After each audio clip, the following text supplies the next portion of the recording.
डाकू अंगुलीमाल मगध के जंगलों की गुफा में रहता था। वह लोगों को लूटता था और जान से भी मार देता था। लोगों को डराने के लिए वह जिसे भी मारता उसकी एक उंगली काट लेता और उन उंगलियों की माला बनाकर पहनता। इसलिए उसका नाम अंगुलीमाल पड़ा। गांव के सभी लोग परेशान थे कैसे इस डाकू के आतंक से छुटकारा मिले। एक दिन गौतम बुद्ध उस गांव में आए। गांव के लोग उनकी आवभगत करने लगे। गौतम बुद्ध ने देखा कि गांव के लोगों में किसी बात को लेकर दहशत फैली है। तब गौतम बुद्ध ने गांव वालों से इसका कारण पूछा। ये सुनते ही गांव वालों ने अंगुलीमाल के आतंक का पूरा किस्सा उन्हें सुनाया। अगले ही दिन गौतम बुद्ध जंगल की तरफ निकल गए।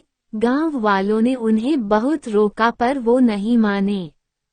बुद्ध को आते देख अंगुलीमाल हाथों में तलवार लेकर खड़ा हो गया, पर बुद्ध उसकी गुफा के सामने से निकल गए। उन्होंने पलटकर भी नहीं देखा। अंगुलीमाल उनके पीछे दौड़ा, पर दिव्य प्रभाव के कारण वो बुद्ध को पकड़ नहीं पा रहा था। थक हार कर उसने कहा, रुको। बुद्ध रुक गए और मुस्कुराकर बोले, मैं तो कब का रुक गया, पर तुम कब ये हिंसा रोकोगे। अंगुलीमाल ने कहा, सन्यासी, तुम्हें मुझसे डर नहीं लगता। सारा मगध मुझसे डरता है। तुम्हारे पास जो भी माल है निकाल दो, वरना जान से हाथ धो बैठोगे। मैं इस राज्य का सबसे शक्तिशाली व्यक्ति हूँ। बुद्ध जरा भी नहीं घबराए और बोले, मैं ये कैसे मान लूं कि तुम ही इस राज्य के सबसे शक्तिशाली इंसान हो। तुम्हें ये साबित करके दिखाना होगा। अंगुलीमाल बोला, बताओ कैसे साबित करना होगा। बुद्ध ने कहा, तुम उस पेड़ से 10 पत्तियां तोड़ कर लाओ। अंगुलीमाल ने कहा, बस इतनी सी बात, मैं तो पूरा पेड़ उखाड़ सकता हूँ। अंगुलीमाल ने 10 पत्तियां तोड़कर ला दी। बुद्ध ने कहा, अब इन पत्तियों को वापस पेड़ पर जाकर लगा दो। अंगुलीमाल ने हैरान होकर कहा, टूटे हुए पत्ते कहीं वापस लगते हैं क्या?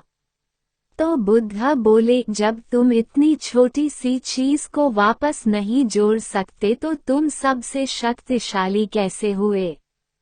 यदि तुम किसी चीज को जोड़ नहीं सकते तो कम से कम उसे तोड़ो मत।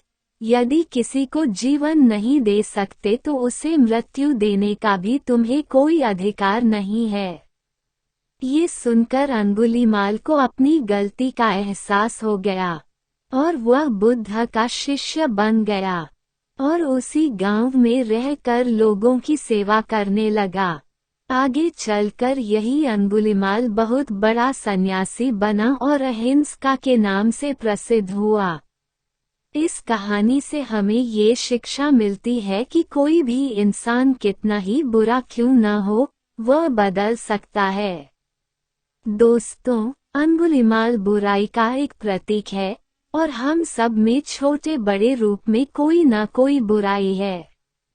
जरूरत इस बात की है कि हम अपने अंदर की बुराइयों को पहचानें और उन्हें खत्म करें। अगर ये महान कहानी आपको पसंद आई तो चैनल को सब्सक्राइब जरूर करें और आगे शेयर करें। धन्यवाद।